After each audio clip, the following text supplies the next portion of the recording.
Welcome to Season 6, Episode 18, also known as Episode 181 of the Retro Game Club podcast. My name is Hugh, and joining me is someone shutting down after only 11 days, Rob. Yeah, I mean, to be totally clear, I didn't think this podcast would last 11 days, so we're doing pretty good. Yep.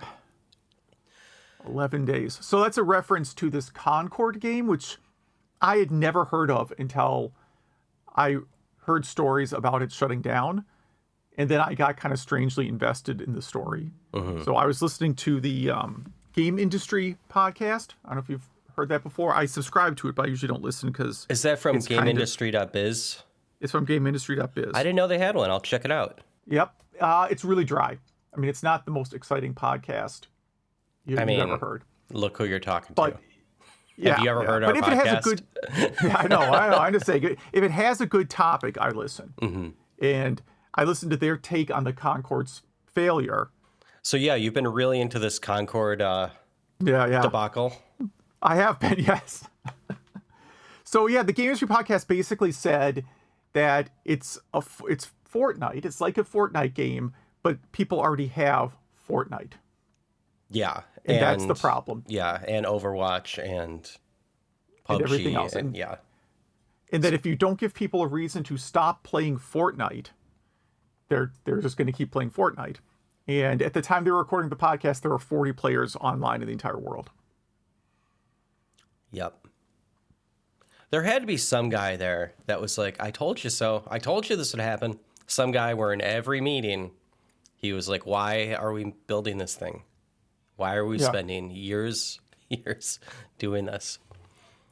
From all the podcasts I've listened to, people have said it's a fine game. Like, there's literally nothing wrong with it. But like you said, there's no reason to move on. I guess that's what people. Exactly. Yeah. I guess that's what people say about our podcast too. I'll just keep going back to that. Yeah, we'll keep going back to that. But we did make a short list of things that we lasted longer than. And you kind of came up with the rule, like we started in early 2019. So that's when it would have had to start and stop before then. Before now, I guess. Yes. So I wrote down things that started after our podcast began and ended before now. Does that make sense? Yes. Yeah.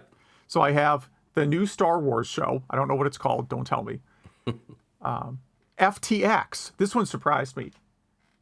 So the company FTX, which ran a Super Bowl ad May 2019 and November 2022. Mm-hmm. What I know you were invested in, Google Stadia, or perhaps Stadia. Yeah. Yep, I liked it. Yeah. Well, Google cancels everything, I guess. They cancel everything. The Pebble social network. Never heard of it. This one has a little bit of an asterisk. Quibi, Q-U-I-B-I. Yeah, the Roku company now. Yeah, so the company technically started a couple years ago, but it only ran videos from April 2020 to December 2020. I actually liked Quibi. I think I paid $10 for it once for like 1 month or something. But for people that don't know, it was like 10-minute episodes of TV shows, and they had quite a bit, even one from Sam Raimi. And it was perfect for like when my kids were taking a bath or something like that, where I was just sitting there and I didn't want to like get sucked into work or news, doom scrolling or something. Yeah. I kind of liked it. But now you could, if you own a Roku, you could watch all that stuff now. Yeah, I didn't really realize that it's on Roku, and I could just dig that up. As the show gets on here, I'm going to get a little more off topic a lot. I don't really watch a ton of TV. Mm-hmm. I have football on in the background during football season because it's just a thing to have on, and sometimes I watch pro wrestling. But like, I turn the TV, there's a good chance I'm just going to put on the Bob Barker years Price is Right. Mm-hmm. If I'm going to fire up the Roku. Have you watched that? I mean, I've seen it. I assume you've seen it. But are you aware they have a channel on Roku that is just episodes of The Price is Right from like the 70s and 80s? No, but that's genius. I was watching that with my older kid, and she freaked out. They had a car up, and it's a game where you have to guess the price of the car. and there were only 4 digits in the price. And the first one was not a 9. That was quite a sticker shock for her. Anyways, things that we also outlasted. One more, CNN Plus.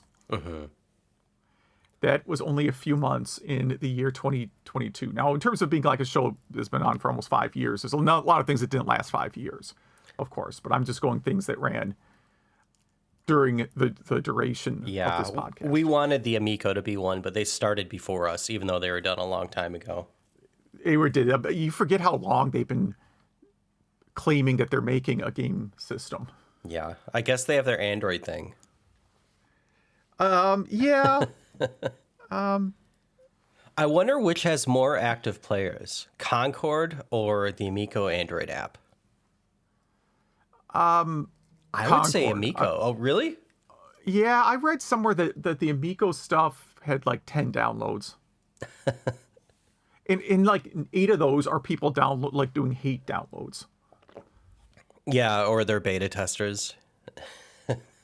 Yeah, they're like some random YouTuber that has a promo. And so I don't think it's very, it doesn't look, the things I've seen don't look like something I want to play. And they certainly don't look like something that took $12 million to build, or however much money they raised. I don't know. Yeah, I agree. So what else have you been up to other than watching Concord crash? I want to again mention we're doing the Ask Us with Anything Within Reason. We got a couple questions, but we really would like more. So please email at retrogameclub.net. Any question within reason. I don't know when we're going to record this episode, but it's when I think when we have enough questions that I'm annoyed by the number of questions we have. Yeah, so that's my goal. When I'm like, man, that's too many questions. That's when it's time to go. But we're nowhere close to that number yet. So please send them in. I'm doing my items backwards from the order they are in the show notes. I'm sorry. I've talked about the electronics recycling dump a lot because that's one of my favorite places to visit because I have to go there all the time. I decided I would just finally post photos of it online because when I've sent people photos, they always seem to like them. And actually, I suspect this will infuriate people because I know if you look at like this, you will see a lot of old like CRTs and classic televisions. Yeah. Just sitting out there about to be demolished. There's one little tiny like black and white TV that you could hook up like a Pong to that I of course temporarily thought about snatching, but I did not because what am I going to do with this old broken TV? See, I thought these photos were going to look more like those bum fight videos from 15 years ago. Just because you said there's always people fighting over who's taking There what. are people. Yeah, so they actually have like beefed up security there. So if you go to the electronics recycling, if you used to go to the electronics recycling dump right before closing time, it was like, I made the mistake of going like it was probably old Christmas. It's always old Christmas lights. I can't tell you how many trips I've gone to drop off a ball of dead Christmas lights. And well, yeah, what else are you gonna do with them? And if you get there like right before closing time, it's like trucks of people who look like they're from a Mad Max movie, or a Mad Max movie after like taking meth, just literally fighting with each other to take broken TVs. I don't know if they're like reselling them or what. I don't know what these guys are doing, but yeah, if you go at the wrong time, it is kind of thrown out. So they've added like license plate reading cameras to this place. Wow. I do see a Fender amp in there. That thing's kind of Yeah, someone threw out a Fender amp, yeah. So that's probably broken. It has to be broken. I mean, otherwise, I assume you could Craigslist a Fender amp for $40 or something. I see a box with a poinsettia plant in it. I don't think that's electronic. I don't either. But what it is someone had a box of broken Christmas lights, I bet. You know, like here's like, you know, their partner was like, you got to get that Christmas junk out of here. And they just took the whole box and dumped it off. Yeah, yeah. That was not me. I know I said I dump off Christmas stuff, but I did not. I've never owned fake poinsettias before. So yeah, we'll put that link in the show notes. Pretty much every time I get asked to do like some kind of holiday decorating, I end up making a trip to the recycling dump to throw out a giant ball of Tangled lights. slowly replacing those with LEDs. And then I started playing the latest Trails game. I know it came out like 2-3 months ago, called Trails Through Daybreak. I noted that there's a small chance, Rob, meaning you, would like it. Yeah. It's graphically, it's like identical to East 9. Like they just kind of took the city from East 9 and rearranged the buildings a bit. Not a bad looking game. A little drab. Little drab, yeah. But all the buildings are the same. Some of the store layouts are like the same, and of course the character sprites. It's all kind of the same game engine. But the Trails series has typically been a turn-based RPG, and with this iteration, they have a mode where you can toggle between turn-based and action at any time during the game. So when you're walking around in the field, like you see enemies, it by default is an action-based battle. Mm-hmm. It's pretty simplified action. It's not like an East game where there's like multiple attacks. Button mashing kind of thing? Yeah, it's like attack, dodge, and strong attack. Because ultimately it's not an East game. But it's the same game engine that East is written in. Yeah. But then with just one button, you can flip it over to turn-based battle. So like if you're doing an action battle and let's say you're getting completely racked, you can switch over to turn-based, use some recovery spells, and then switch back to action-based. Like it's a really cool, and it's very fluid the way they do it. It works well. Yeah, it works great. It's it's actually making me dislike the Final Fantasy VII remake that came out this year even more. Yeah, that's one I haven't played, and it's on my to-do list, but the longer time goes on, the longer or the less chance it has to get played. I thought you started it for some reason, but I guess I was thinking of me. It came out like 1 month before we moved, and I had already packed all that stuff. Okay. Yeah, that's fair. I don't think I'm going to get the last installment of the Final Fantasy VII remake. I just really did not care for the last part at all.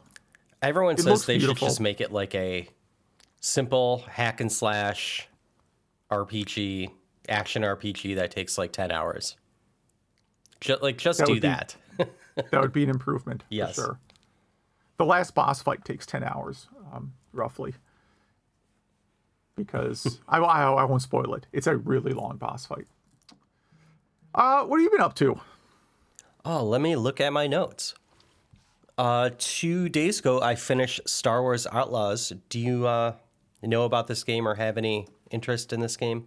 Nope. I actually did not know if this was a game or a new show. Okay, yes. It is a game, and it is very good. It's not great. It is beautiful.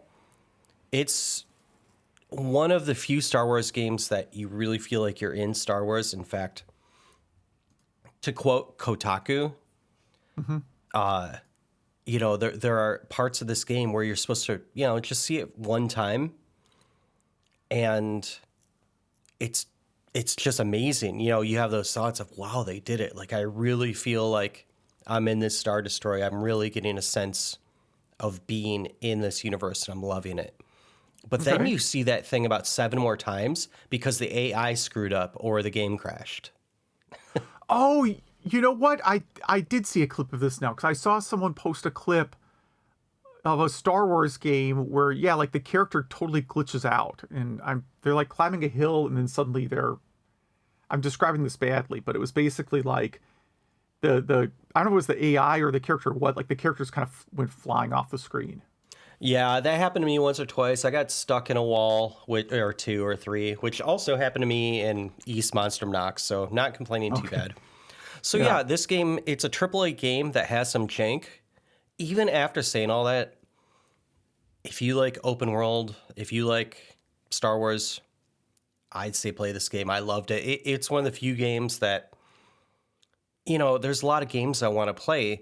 You know how you'll get to a main mission and the character says like, all right, there's no turning back now. So if there's any loose ends you want to tie up, press the no button and come back later. 99% of the time, I just say like, yeah, let's finish this game. Yeah. I spent 4 days on this game after that happened. I said wow. no, Okay. and I went through and I almost 100% of it. I love this game. I had such a great time. Do you So get to build a character like from the Star Wars universe? How does this work here? no, you play a thief. You know, you only have one option. There's no character design, which I actually kind of enjoy. You know, my only complaint about the character you play is that it's not an alien. You don't play like a Twi'lek or something. I'm just sick of humans. Like we've done that enough. And I think my only other complaint would be that do you know who Dr. Aphra is? It's a Star Wars character from comic Dr. books. Aphra? Yeah. No, I do not know who that is. It's Sorry. the best character from the new canon. She is a anti Indiana Jones. So in Indiana Okay. Jones, that kind of works for not really works for the Empire, but kind of. Anyway, this could have been a game about her or had her in it, and that would have been very cool. Okay. So that's either a lost opportunity or a chance for them to actually make one of those. Anyway, so Well, that is where in the Star Wars timeline is this set? after the first Death Star exploded. So between New Hope and Jedi, I think it's before Empire Strikes Back. Okay. So Jabba's Or still maybe alive. or maybe parallel to Empire Strikes Back. How close is yes. Empire Strikes Back to? I think it is Hope? probably parallel. They're actually building a bunch of no, probably right before, because they're building a bunch of what are those probe droids? That's right, from like the Okay. beginning of Empire. You kind of Yeah, go into yeah. that factory, but you actually go into Jabba's palace. You go into Mos Eisley Cantina, and it's those parts where I would just like explore and say like, wow, I'm in this thing. It almost Okay. gave you what Disney Galaxy's Edge couldn't, you know? So, yeah, as a giant Star Wars fan, and I enjoy saying nice things about Star Wars, so I would say check this out. What else do I have here? After that, a few days ago, I started Astrobot. Do you know this game? No, I do not. Okay, Astrobot, I think started with the PS4 and the PlayStation VR thing, and almost as a tech demo. And then Astrobot, you actually own it because you have a PS5. It comes installed in your PS5. The Astrobot's Playroom. Really? And That's on my PlayStation 5 right now. yes. And so Astrobot's Playroom, yeah, came with your PS5, and it is a great little game. You should check it out. But Astrobot, what just came out, is, well, you play this little robot, and your spaceship is a PS5, and it crashes, and you have to get all the pieces. And while getting all the pieces, you get all the other little bots. And each little bot is a character from PlayStation's past. So like Ratchet and Clank, you know, Parappa the Rappa, stuff like that.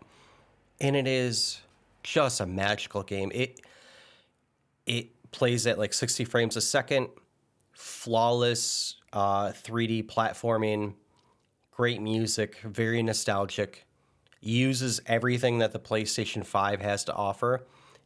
It's pretty much every single 3D Mario game, plus a few other fantastic games. Like I would even say like the original Mega Man.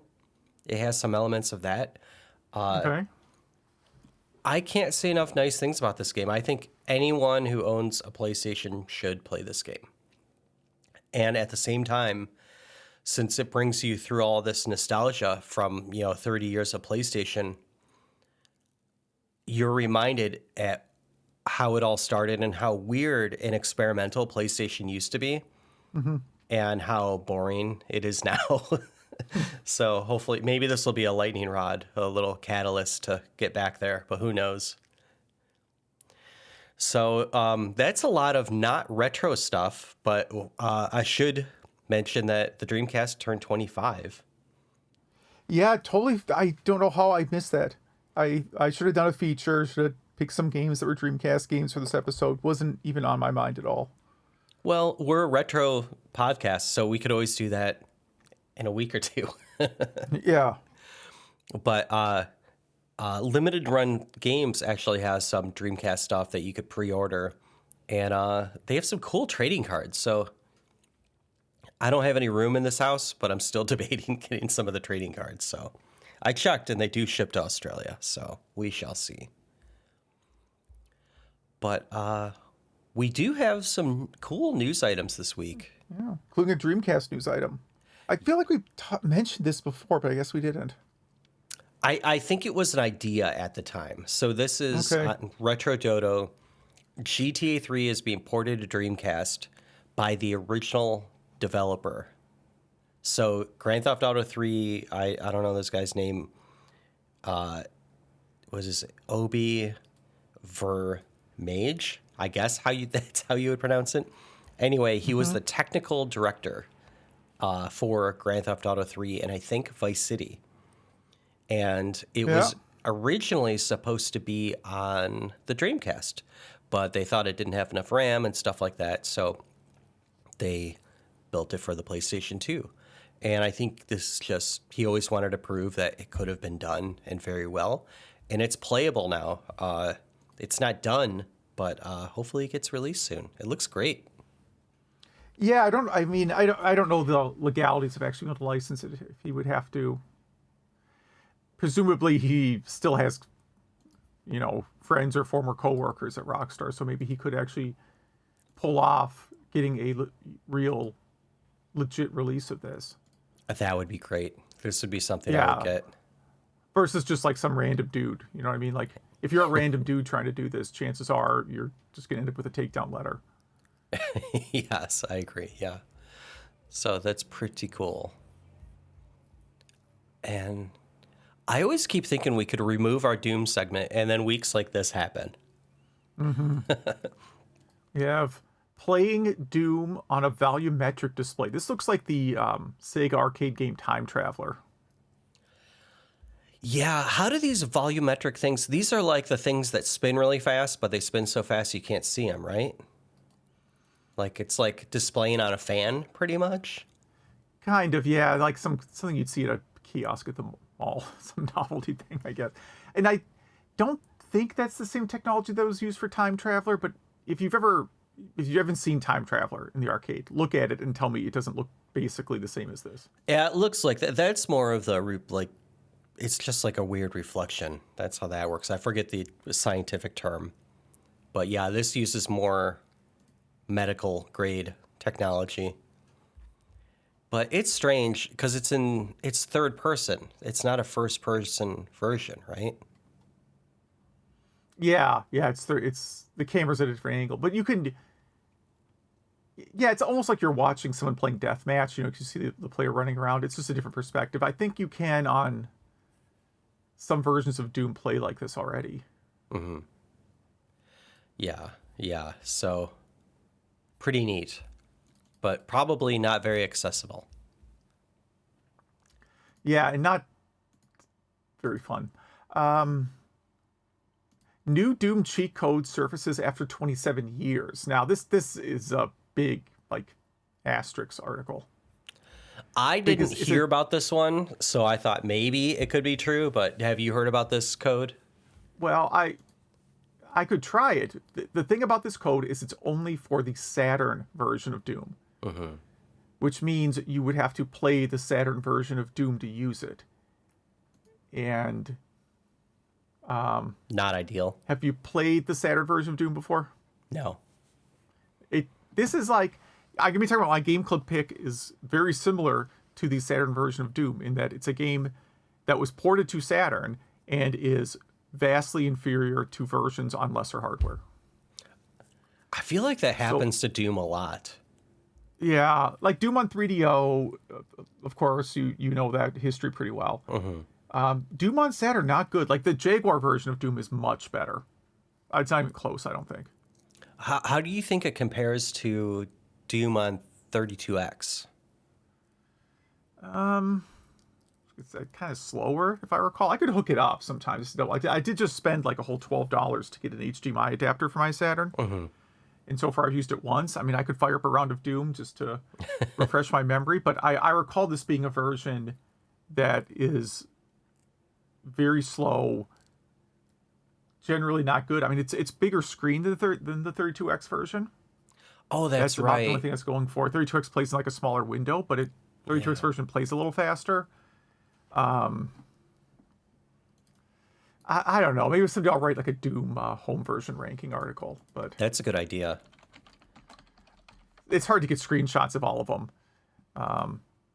But like 3DO, like you read the reviews of it, it's like the same thing. Known to be a rushed version of the port.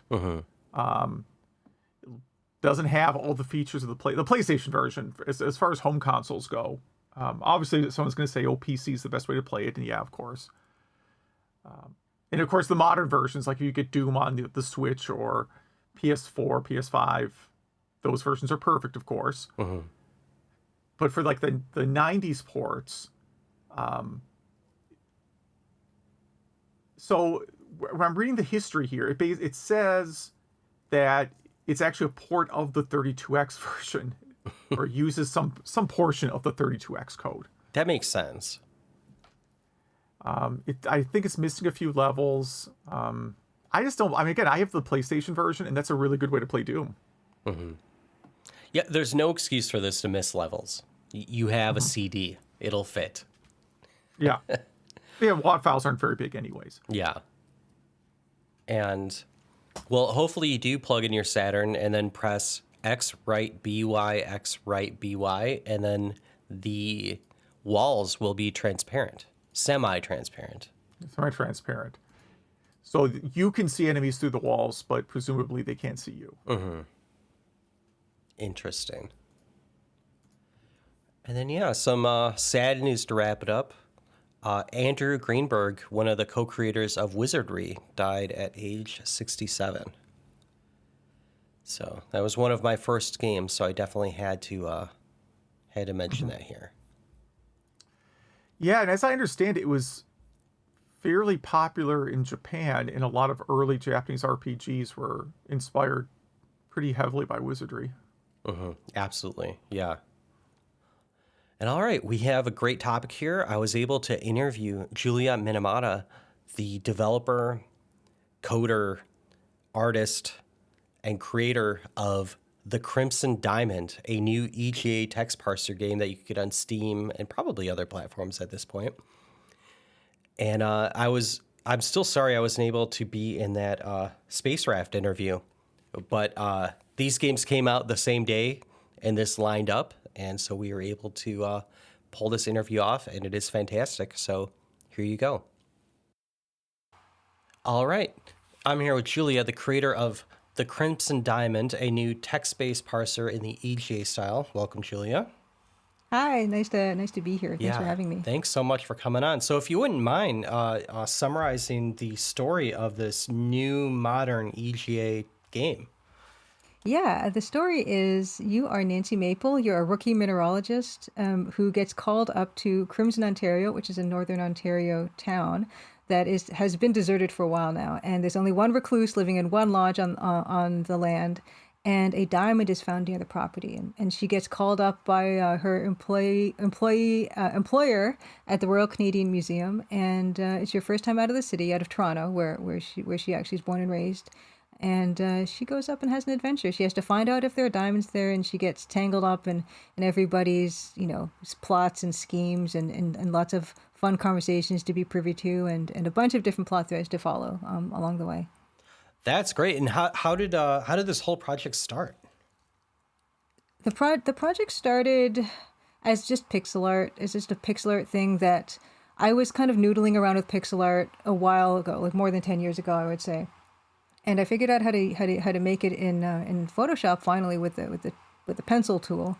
I had read an article about creating non-anti-aliased lines in Photoshop. I was a freelance illustrator before this, and I would use the brush tool to create my digital art. And I read this article saying, you should not use the anti-alias brush tool, because when you zoom in on an anti-alias line, it gets all blurry and gross and stuff. And you really want a crisp, sharp line, and that's where the pencil tool comes in. So I started using the pencil tool, and I realized, hey, this actually would work really well to make pixel art. And I started to look at old Sierra screenshots and LucasArts screenshots because I wanted to know, what resolution they were working under, and also the different kind of color palettes. I always really loved the EGA color palette, so that's kind of where I started when I started making my own rooms and things. And it was all just basically like an artist experiment hobby kind of a thing. And it kind of slowly grew from that to a story and characters and setting, just from the art, because when I was creating the artwork, I wanted it to be, a certain era or certain types of furniture, which means you need to do a bunch of research about what era furniture you're looking for and on all the rest of it. And it just kind of started as almost like an artistic endeavor that slowly kind of congealed into like a game where I started to teach myself the more technical aspects. Like I started to pick up Adventure Game Studio and teach myself the ropes on that, just enough to do the things I wanted to do in the game. Like I wanted the doors to open and close. I wanted the character to walk around from room to room. And yeah, it kind of just started really kind of organically and then grew into what it eventually became. Yeah, well, so let's talk about the EGA part of it and the text parser part of it. So were both of those decisions also made because maybe you had nostalgia for it? Did you play text-based parsers as a child, or do you have a history with that? Oh yeah. It was my favorite kind of player interface, like player interaction with a game. Absolutely, hands down, was text parser. I loved the EGA graphics. I loved, especially, it's the Sierra and LucasArts of that era, that particular color palette. There's something that just kind of does it for me. It's just super bright and cheerful and saturated and very sharp. That's another thing that I like to think of when I think of EGA graphics is the VGA, which was considered like the advancement from EGA, was basically like painted backgrounds that they were then, scanned into a machine and then downsampled and crunched. And it actually was like an almost... it was like a painting that then became like less of a good version of that painting. And I still love the way those games look, but EGA art, because it was crafted specifically to be digitally displayed and it was made pretty much digitally, like in the computer, it had this completely other, super crystal clear, specific type of look where it could only look the best it could on the screen. And I think that was part of what really attracted me to it. And especially even the text parser interfaces, that it always felt to me so much more immersive than the point and clicks that were considered, again, to be the technical advancement from the text parser. So when I started to make my thing, I was just thinking this is something that we're not seeing very much anymore of, and probably for lots of good reasons that we can get into later, I suppose. But I knew for myself that I missed it, and I wanted to have something like that again. Yeah, no, I agree. It is beautiful. This game specifically is beautiful. I definitely hope any of our listeners are Googling it right now or looking in our show notes to go to your site and check it out and get it on Steam. And so is this the first game you have programmed? Yes. My testers will, if you have any doubts, you could just ask any of my testers and they will assure you that this must be the first one I've ever programmed because it is a mess on the inside. It's a mess. It's actually, I'm so shocked that it launched, it didn't launch perfectly. I mean, there are still some bugs here and there, but it didn't have any super major game crashing, well, not easy to obtain game crashing bugs or anything like that. I was really fortunate. My testers really buckled down and helped me to just make it work pretty well upon launch. So that was super fortunate.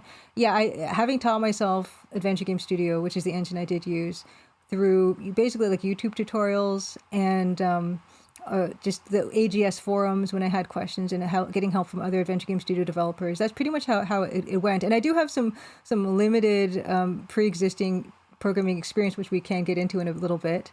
But yeah, I would consider myself self-taught for the most part, and it shows. Well, maybe not shows to players, but it shows to me and it shows to the people who test it. If you see the code. And so is it actually truly 16 color? Like, did you keep it true to that? Okay, here's a confession. It is and it isn't. It is in that the color, if you were to count the number of colors that are on the screen at any given time, it never exceeds 16.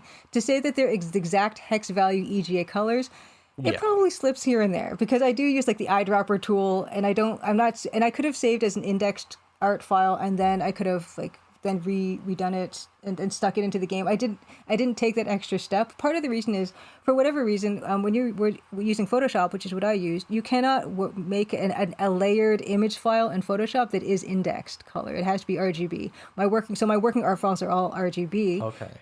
And then I just went from there, and it kind of looked like the 16 colors, and then I just kind of stuck it in the game. I could have been a lot more careful with that aspect of it, and there have been some spots where there used to be some bits of the menu and things that weren't the exact right color, and you could actually see like the outline of how they weren't matching perfectly. So I think if you're super keen-eyed or you run it through some sort of test of every single file, you probably will catch me cheating a little bit. For me, it was more about just evoking that the way it looks, and not even the way it looks, and actually even the way that the game sounds. It was also important for people to experience that kind of that nostalgia feeling. Dan Pollicart, the musician, used a genuine Roland MT32 on the game. Yeah. Which means it sounds, It sounds amazing. Yeah, it's great. It's great music too. It really helps with the atmosphere. Oh, thank you. Yeah. But again, I did cheat on that too, because I needed a couple sound effects that Dan was not able to supply me with. So I went online to Beepbox, which is like this online sound generator, and I just made some of the sounds with that. So they sound more chiptune than what Dan generated for me with the Roland MT32. So I did cheat a little bit there. And I think even one of the reviewers said that, some of the sound effects don't sound the same. And for me, I never noticed that. I just like, okay, it kind of sounds similar. But people with keen ears will know if it's not generated from the Roland MT32 synth. So I do cheat in places, but for the most part, hopefully overall, it's going to give you that retro feel. Well, I mean, yeah, people ask for complete retro, and then they get it, and then they complain that it's too difficult, and I think you took some great liberties in there where the journal acts as a you could remember clues and stuff like that. And, you don't have to write it down with pen and paper. And then also there's an autosave in there too, which I think is a really appreciated quality of life feature, both of those things.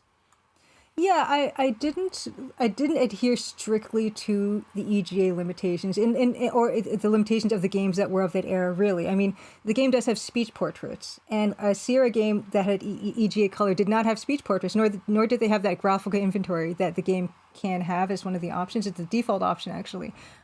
I kind of pick and chose what I wanted to keep, and then what I wanted to add, and what I wanted to get rid of in terms of stuff that I found was adding a bit too much friction to the game.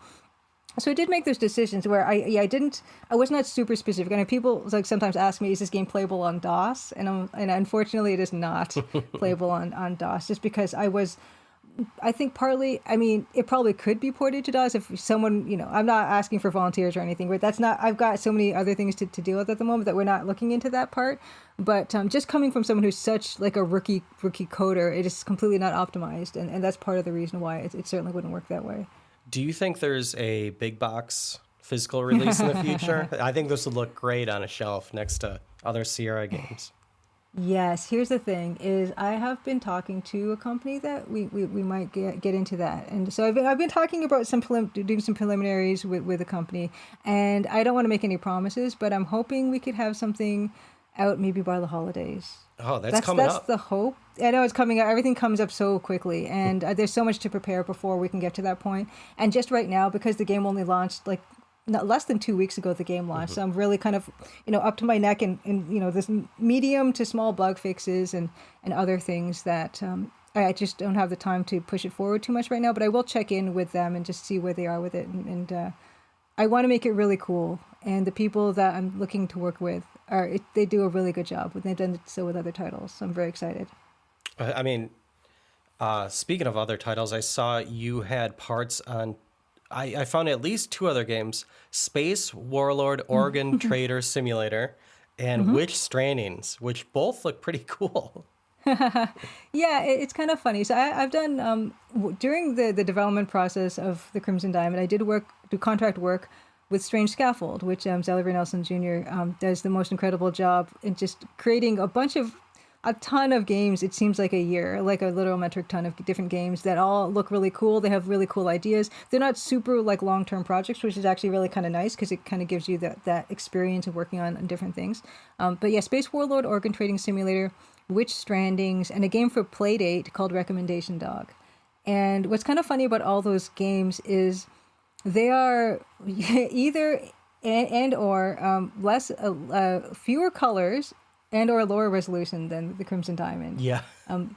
I love working with the Space Warlord Organ Trading Simulator, the trader portraits and the organ inventory items. Those are just black and green, like mono type of thing, and they're super low resolution. Like the trader portraits are, I think, 50 by 50, and the organs are 25 by 25 or something like that. And I love those limitations. They really get me excited because I feel like it's such a wonderful challenge. I think it goes back to when I was an editorial, like doing editorial illustration for magazines and newspapers. They had very specific, you have to, it has to be like 8.75 by 4.76 with like a, we need an eighth of an inch bleed on all sides, and it's going to be on this side of the layout, and it's about, here's the article, and so you have to come up with a visual concept for the article that's going to work on this side of the spread, and it needs all, so all these things you have to think about, or here's what the headline's going to look like, so we wanted to work with the headline. I loved working with those limitations because I felt it really helped me creatively, and working on all of those other projects I worked on with Strange Scaffold. It was super exciting to achieve something with so little. Like sometimes I didn't know how I could possibly convey the idea that we were going for with a 50 by 50 portrait, for instance. There was a portrait that was supposed to be like a legally distinct version of a Demogorgon, which in Stranger Things it's like it's got like this monster with like 5 lobes on his head or something. I'm like, how am I going to make in 50 by 50 like convey the idea of a monster with 5 lobes on its head with like teeth and everything like that. I love just not knowing how to get to something like that and actually achieving it. It's just such a fun moment. Absolutely, and this is why artists are so important, because I work on way too many projects that don't get done, and always the most difficult part is the artistic aspect of it, and it is something I have zero gift at. But speaking about other artists and stuff like that, you are a freelance designer, illustrator, and you've worked on many games. What advice would you give to any artist or an aspiring game designer who has an idea? What have you learned along the way that you'd like to pass on to others? I think the most important thing that I learned, and from seeing from other game developers whom I respect as well, is to don't let anything stop you in terms of what you think you can and can't do. I did not know how to program pretty much at all when I started what I was doing, but I learned on the way, and people helped me along the way, and that was super valuable. I know people who, they taught themselves how to create the art for their own games along the way. I always cite Francisco Gonzalez, who made 8 Ben Jordan games that were freeware. And you could see from the first Ben Jordan game to the 8th one, he had, he was, I think, basically no artistic training formally, but he learned by doing. And then when he started making commercial games, like his game art style had developed over the years because he did go through that process. I know other people who they have artistic styles that are very simple, but they serve the kind of game that they want to make. And either one of those, I mean, a lot of times we feel like we're lacking on one or the other or multiple different things. But the best way to learn is really by doing it, but connecting with other people who are on that same kind of like creative journey as you, where you can help each other out with different things and get feedback from people that are also making games. That part is important because I've heard from lots of people who say that, there's something or other thing that they feel like is standing in their way of creating something. And I think, especially nowadays with the tools that we have available, for instance, something like Adventure Game Studio, the tools are so much more accessible and the resources on how to use those tools are so much more accessible that I really think it'd be really cool if more people kind of took that first step. How did you handle the text parsing? Because, I mean, that's the core of the game, and people could ask stuff in so many different ways. And I think that was the most frustrating thing about original text parsers, Yes. Yeah, I think part of the reason why text parsers did kind of fall by the wayside was they were frustrating, and one of the reasons for that was, again, those technical limitations of we need to fit this on, 4 floppy disks or something. And there has to be other things. There has to be music and there has to be art and all these other things. And that I think that's one of the reasons why people considered it, kind of a step forward to get rid of that. But because of the current era of computing that we're in right now, like the Crimson Diamond, if you were to download the zip file, it's like 75 megabytes. And when you expand the game, like when you extract it and install it, it's probably like 140 or something, I feel like.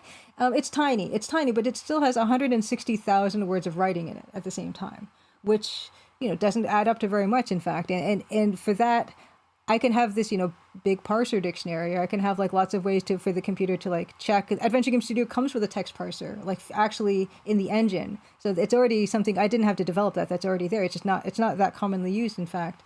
But there's no reason why a text parser couldn't be more flexible. And I've made every effort to make my text parser more flexible. I've seen people get stuck in places because I couldn't really think of anything. And even though I did have testers, and I've been watching streamers play the game as well. There's a lot of different ideas that I've been seeing where people know what to do and then they get stuck. And I'm going to be updating the game to include, more synonyms and more ways of writing things, because that's something where the more testing I have and the more ways I can see people try things, like that's going to give me more information about what I need to add to the game to make it more easy to play. That's something I'm definitely keeping in mind for the future.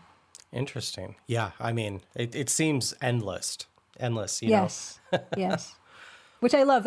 For me, there's nothing better for me than when someone tries something in the text parser, they ask another character a question, because it's a text parser, you don't have dialogue trees. So you don't have any idea what you need to ask people unless you actually are engaging in the text and in pulling out those keywords yourself. But I also like when they try something silly in a room and they see that there was a response for that delight that lights up their faces. It's completely magical. It's one of my favorite moments. Yeah, absolutely. Yeah, I've been watching a lot of YouTube and a few streamers do it as well. And I think I learned about it on Twitch, which it's been a great kind of way of guerrilla marketing this, because this is on Steam. I should say, if anyone is interested in this, please check it out on Steam. And so many things in Steam just get lost; they get buried. Yeah. And you've done a great job at hopefully not letting that happen. So what's in store of the future? Is there a sequel maybe? Is there a VGA point and click adventure?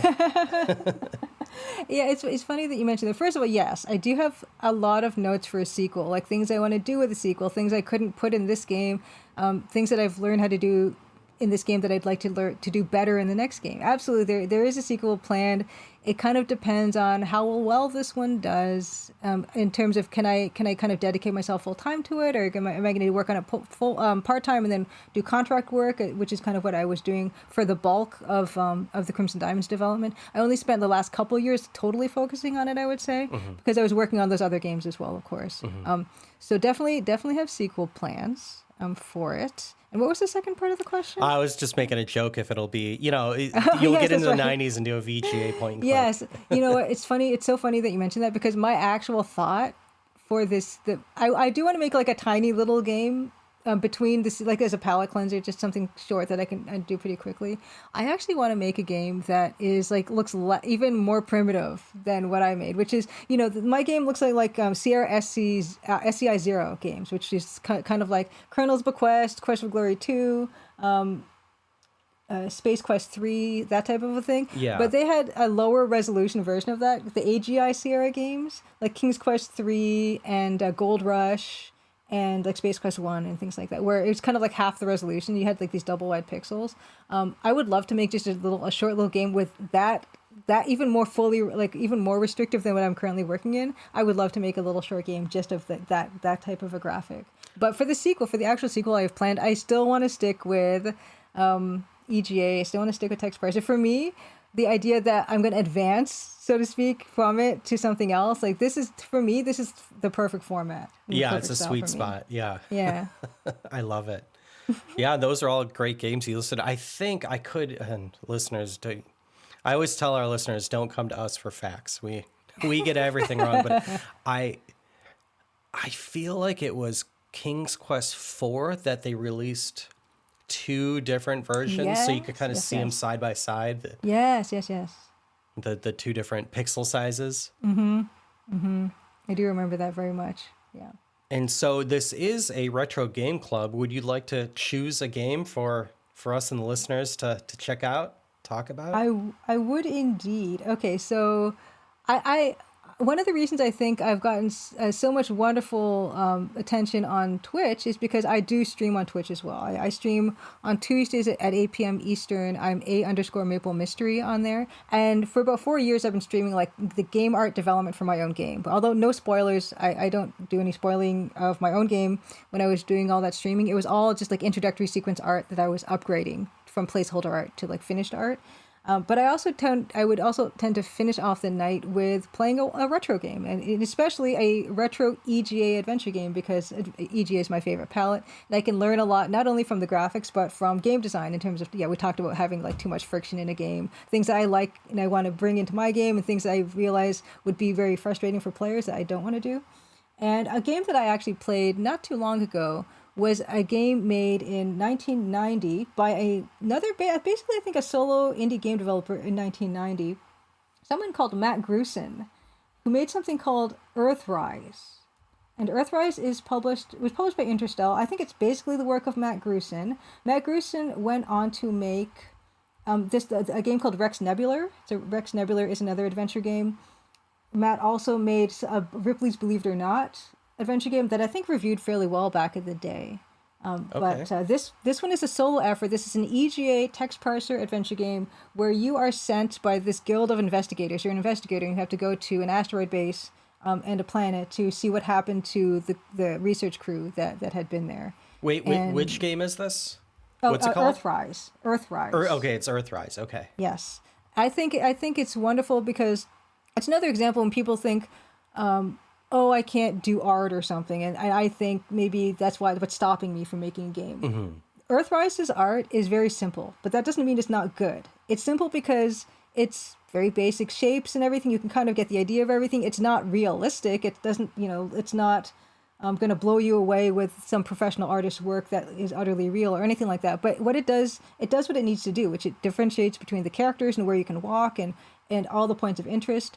And I think if you, as a game developer, if you go into it with those goals of just legibility and maybe don't be as concerned with, this doesn't look like real or whatever, that's not important. And I think this game is a really good example of someone who, I don't know anything about Matt Grusin's, art training or anything like that, but it's a very simplistic art style, but it adds to the charm for me so much to know that this is his own personal expression of, and that he brought it into this game, and the game works wonderfully well in the style of it.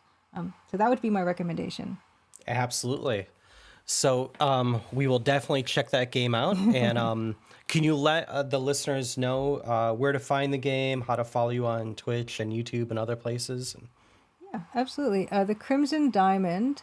You can find the Crimson Diamond for sale on Steam, which, if of any of the places, that one I think would help the most in terms of like boosting visibility and everything. Like most of the game sales and everything are going to come through Steam, which I would say, please, if you interested in it, buy it on Steam, review it on Steam. That makes a big difference for indie game developers. Although if you don't use Steam and some people don't like using Steam, I totally understand that. It's also on itch.io as well. Mm-hmm. And it's also on a site called Fireflower Games. And Fireflower Games is based in, with the Euros. They're based in Sweden, I think. So if you're European and you want to buy it without having to deal with the conversions, Fireflower Games might be good. Itch.io is DRM free, and they're really wonderful. Itch.io is really nice as well because they don't take that same 30% cut that Steam will. But Steam is good because basically like any indie game developer, like 95% of your game sales are going to be coming through Steam, and the more people who buy it there, the more people will see it there, and that just kind of builds from that. Great. And what's your Twitch, and do you have YouTube as well? Yes. So my Twitch is _maple mystery. I have thecrimsondiamond.com is where you'll find like all my social media stuff. I'm on Twitter, I'm on Mastodon, I'm on Blue Sky. I've got a Facebook page for the Crimson Diamond, and I do have a YouTube channel. It's Julia Minamata. It's my name, and that's where I put all my VODs of my streams. And also sometimes when I do have the Let's Play parts, I put those all in a separate playlist as well. All right, love it. Well, thanks so much for taking the time to talk with us. And of course, I look forward to finishing the game. And I'm sorry I could not make this interview. I don't have a good excuse. Do you want my excuse? Sure. Why I missed this interview? I fell asleep on the couch. I mean, to be clear, I'm sure 80% of our listeners right now are about to fall asleep on the couch. Yeah, I sat down for a minute and then I was like, oh man, got some eye strain going. And then it was nighttime. Well, Julia, thank you so much for that interview. I am very excited to play this game. I purchased it. I did not get a free code or anything. But Yeah, I think if anyone here enjoys text parsers, you should definitely check this out. And she has more games on the way too. Yeah, I saw this, the page for this game and just thought, yeah, that's definitely a Rob game. Yeah, absolutely. Yeah. There's a lot of people on Twitch streaming it right now, so it's been on the background a lot while I've been working. So it's been in my life quite a bit lately. And she's a very, very nice person. And we have some game club, some games we played. Yeah. So this was a PlayStation launch episode by accident. Yeah, yes, for the 25th anniversary of the Dreamcast launch. Wait. Oh, that's right. Yeah, right? 25 would be 25. It's today's 2024. 29. For the Dreamcast launch? No, 29 for the PlayStation launch, 25 for Dreamcast launch. Yeah, yes, that's what I was saying. We did this for the... Yes. Yes, I understand what you're saying now. Yes. So we love celebrating the Dreamcast in strange ways. But my first PlayStation game I played here was Ridge Racer. Sorry, let me start that over. So my game was Ridge Racer, a very early game on the PlayStation. And yeah, you're racing cars on a track, trying to get first. It's timed. What are my notes here? I have, it is a great early showcase of 3D. It plays well enough for the time. It looks great. I don't think the analog stick existed on PlayStation when this was released. Is that right? Okay. It did not. That is correct. Okay, so I had to emulate this one. I don't have a way to play otherwise currently. Although I do think I own this game, but again, it's in storage. And I was playing with a D-pad, and obviously that's not analog, so that's a bit twitchy. But the device I was playing it on had an analog stick, and that worked. So I don't know if like later, revisions of Ridge Racer 1 on the PlayStation supported the analog stick or not, but it worked, just not very well. And also you're playing X to go instead of using the triggers or bumpers, and that's not great. They didn't figure that out yet. It's because I don't know, I guess Grand Theft Auto didn't come out yet. And yeah, first and third person mode work really well. It's a very arcadey game and it has fantastic music. I mean, this music is the 90s. Your game as well. And everyone starts faster than you, which I kind of don't like. You really don't get that Mario Kart boost in the beginning if you do something correct. And I didn't play it very much just because, you're just kind of driving around in circles. I don't know. Not usually what I'm into. What did you think of this one? So I thought I owned this game. I really, truly thought I owned this. I do not. So I watched this speed run instead, which is, for me, as good as playing a game. I can't play the game very well anyways, I'm sure. And I was really impressed, how much better it looks than Saturn games of the same age. So I mentioned buying the Saturn HDMI cable recently. First thing I put in there was Daytona USA. Fun game, but has really horrible draw distance. Yes. And Ridge Racer has, there's times where you turn a corner and suddenly a skyscraper appears. Yes. Occasionally, but it's not nearly as bad as Daytona USA. Actually, it looks better than Daytona USA in almost every way to me. The animation looks better, the gravity. It's just, this is first effort on a new system, going up against Sega, who had been making a lot of arcade games at that point. So it's just shocking to me how much better Ridge Racer looks than Saturn games of the same period. And did this come out before Wipeout? I feel it's like close, but yeah, it would have. Because the music's very similar, and that's why I bring it up, is that people seem to credit Wipeout with this, this style of techno in video games. But so Wipeout was also I remember when games came out based on whether or not they were long box. And Wipeout was a long box game. So this was October 30th, 93. Wipeout. Let's see. And Wipeout was 95. Looks 95. Yeah. Wipeout in terms of animation, Wipeout looked amazing for the time. Mm-hmm. But again, they had 2 more years on this. But yeah, Wipeout's usually credited with that, breaking that style of music into video games. But this had it, and so did your game, and they both sound great. Yeah. Want to move on to your game? Yeah, so I did Destruction Derby, which is kind of one of my go-to PlayStation games. This has always been one of my favorites, and I guess still is. I usually do play with cheat codes, especially when I'm doing the race mode. Mm-hmm. Because it's very hard. In the race mode, there's like tracks where the route is a figure 8 or something, crosses each other. So it's pretty easy to get T-boned and have your car be inoperative for the rest of the race. So I will often just use the cheat code to just have fun with the game. I'm not really interested in getting good at Destruction Derby. Battle Royal, I will play without cheats. That one's kind of easy because like when the Battle Royal starts, you just don't touch the accelerator at first. Mm-hmm.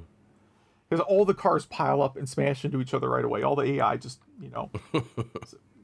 it smashes into each other. And then you can drive around. In the Battle Royal mode, you earn points by how much you rotate an opponent's car. So it kind of makes you inclined to make a lot of cheap shots. Right? So when someone's vulnerable, just hit them in the tail and spin their car out. Yeah. So, graphics, of course, look kind of dated. Unless you are a car designer for Tesla, then they are cutting edge. Yes. Have you seen one? Oh, you're in Australia now, so you probably have not seen one of those hideous cars in person, have you?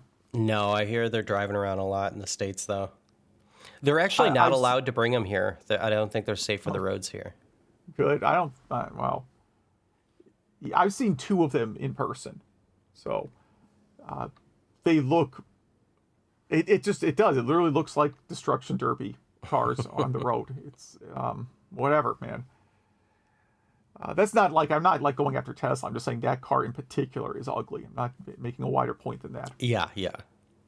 But anyhow, it runs kind of slow. Playing it again, I forgot how kind of slow it is. If you play like Burnout on the PlayStation, what would I have it on? I have it on the PSP, PS2, and I have some version of Burnout on the PS5. Uh-huh. Burnout's a lot faster. If the crash mode in Burnout is again, the purpose for that game is to try and drive really fast. But Destruction Derby feels kind of slow paced by comparison. I like it. I think it's more fun than Ridge Racer. They're totally different games, different reasons to play it, but I like the reason in this game better than Ridge Racer. I like just crashing. Again, we bring up GTA a lot in this episode, but it kind of gives you that GTA feel of just do whatever you want, just crash, have fun. Yeah. Use a cheat code. Mm-hmm. Go ahead, just cheat. Just cheat at the game. It doesn't matter. And yeah, this seems like I haven't played this game with others, but it just seems like a great party game. And there was a little bit of a Mandela effect for me this episode where this got me thinking about Demolition Derby from 1985, that arcade game. Yeah. You remember that one?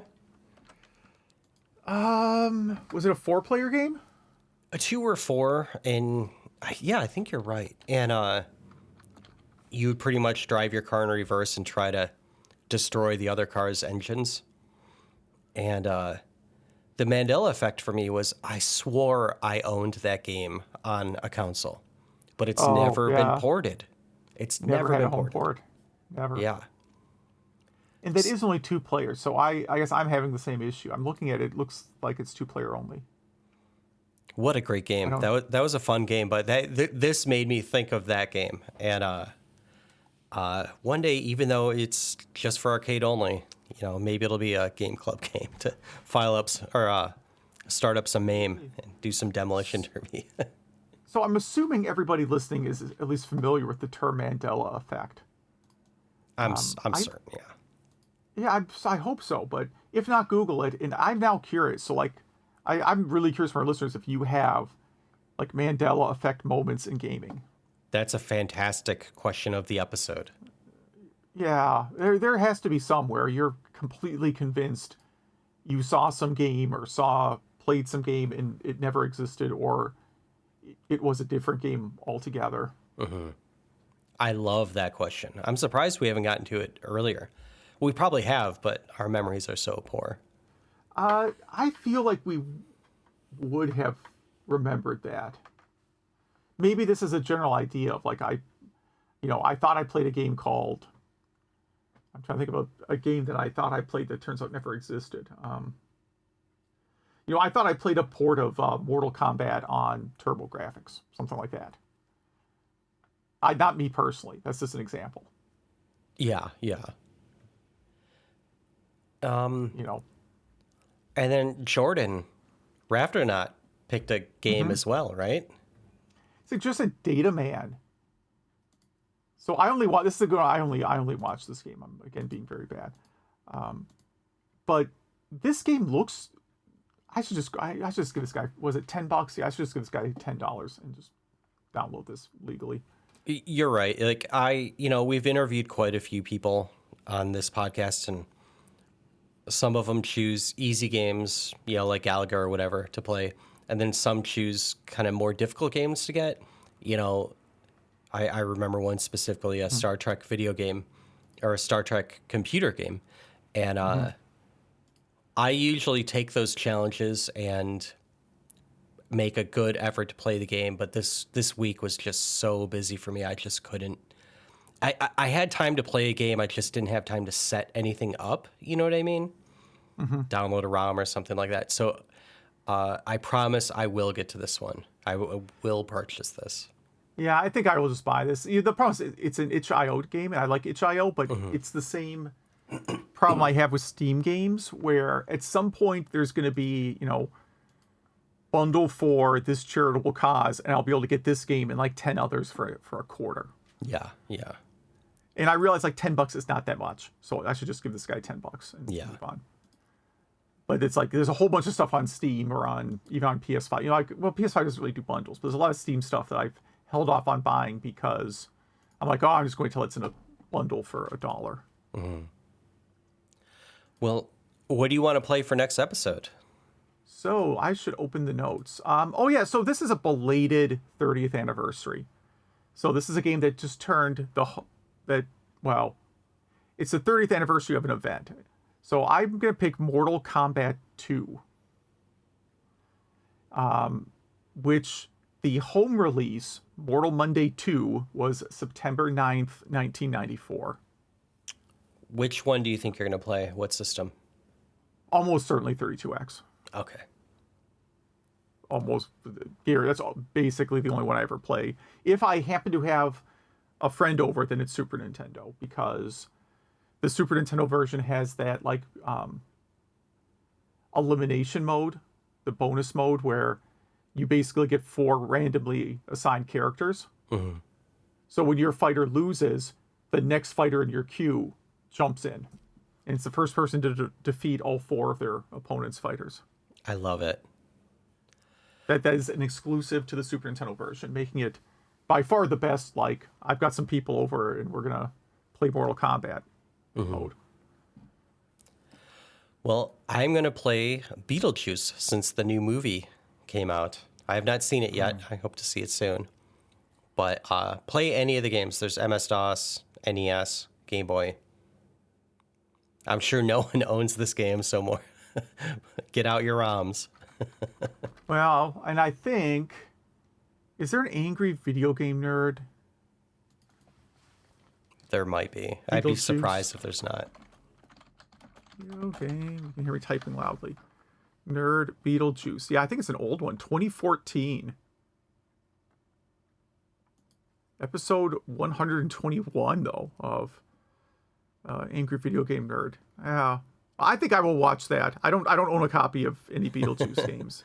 So we're celebrating 10 years of that Angry Video Game Nerd Beetlejuice episode. Yeah, it was it was a Halloween feature he did in 2014. I don't know which season this maps to, if you have his stuff by season. Because he sells like DVD sets of like the seasons of his show and stuff. They're pretty cheap. And I remember he did Beetlejuice, but I think it might be a multi. No, it's just one by itself. It's not like a general Halloween. There's someone who played like multiple Halloween games. I think this is one dedicated just to Beetlejuice. And we have another one on here. Oh yeah, Julia picked Earthrise. So that is a 1990 computer game. Again, you probably don't own that one, so get out your ROMs and ISOs for that one. But it that has one a sounds link, very interesting. Yeah, it's on archive.org. It's a DOS game, so you can play it in DOSBox. Playing stuff on archive.org can be really hit or miss. Mm-hmm. But it did look really interesting. I watched a quick video of it, so hopefully I could get to that one. And yeah, so we have some feedback this week. The email address is email@retrogameclub.net. We have our socials up there and our link tree that Zach takes care of.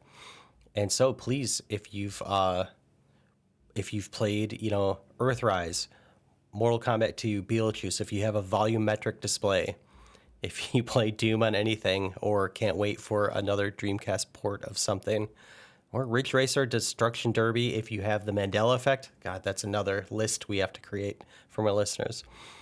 Or Dadman, please email us. email@retrogameclub.net.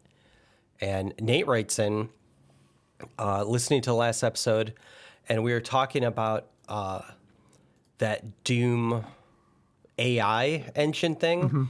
And he wanted to point out, I think we forgot to mention that about 20 or 30 seconds of that, I'm using air quotes, game is playable. Yeah. So for you to recreate a whole stage in Doom that someone could play, the AI would have to watch a tremendous number of playthroughs. So I don't know how that would work. But like he says, it plays for about 20 seconds and then kind of falls apart. That's my experience with AI in general.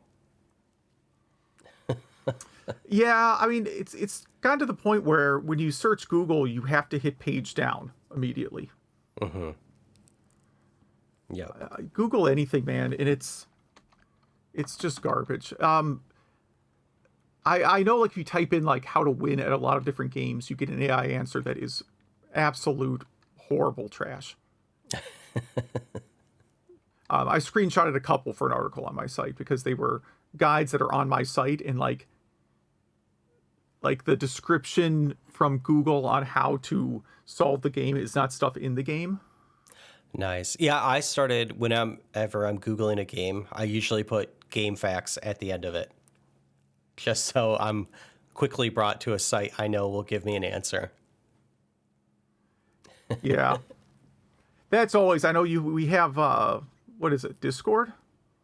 Can you post photos in Discord, like images? Yeah, absolutely. All right. Well, you should start a thing where people post images of the best Google AI answers for how to defeat different games or bosses. I like that. Some really, really bad stuff out there. We're getting our best ideas as you're leaving the podcast. Yeah. Because this is all stuff I'm free. I may explore. I'm not going to do any of this stuff. I got actually a lot going on next year. I'm not going to go into it on the air, but nothing bad. I just have a lot starting pretty early in the year, actually. So anyhow, May just writes in about GameStop Retro. He said he was looking for. He said basically there's some in his area, but his friends told him not to bother because of the prices. Which I've still not been to one. The one that I thought was near me is actually not in a very convenient location. It said it's not where I thought it was. So I will. I was telling Rob about this before we started recording, that I was planning to go there because I have to drive up to Wisconsin for something anyways. But it turns out the GameStop Retro in Wisconsin is not at the. If you ever drive from Illinois to Milwaukee, you can't help but notice the giant outlet mall right across the border. And also all the signs for fireworks and cheese and all that stuff. You would think that if you were going to open the retro store, you would put it in the outlet mall. But that's not where they put it. And it's now not on my way, and I'm not going to go. So there you go. Rob's region change woes.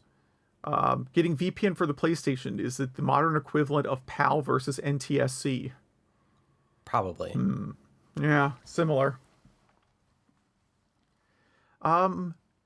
Intellivision Plus, my fantasy of having an Intellivision Plus or new flashback, it would be nice, but he's commenting that the Atari Holdings only has the rights to 200 games, and doesn't know that if they also bought the rights to make a console, because they bought out. It's confusing what they actually bought, because the announcements talk about games. I think that's what he's trying to say. So maybe I think they can, because they own the Intelligent brand. They didn't buy the parent company of the company that actually is making Amico. They didn't buy that whole company out, and they still own something. Like, I don't think Atari, this is just my own opinion, I doubt that Atari could make something that was considered a competitor to the Amico. I mean, technically anyone can make a competitor to the Amico because it's not real. But I think they would have the rights to release a console that played Intellivision games if they own all the Intellivision IP. But I guess we'll just wait and see. But like an Intellivision 50, that was like an Atari 50 collection, would be... I would probably buy that on multiple consoles. Depending how they got the controls emulated. That's always the sticking point for Intellivision 50, is that the controls are going to be hard to get right. Because so many games use the numpad just for like regular game actions. On the which is why I collections, dedicate it's like on the screen, right? The notepad goes to the screen. Yeah, like the PlayStation 2 collection, it's you can bring it up on the screen. It's kind of not great. The DS version, you would think, well, DS, that's a trivial problem to solve, right? Put those buttons on the bottom screen. Except they didn't really do that. Like the DS collection of Intellivision is surprisingly poor. That's one of my biggest disappointments as far as gaming collections go.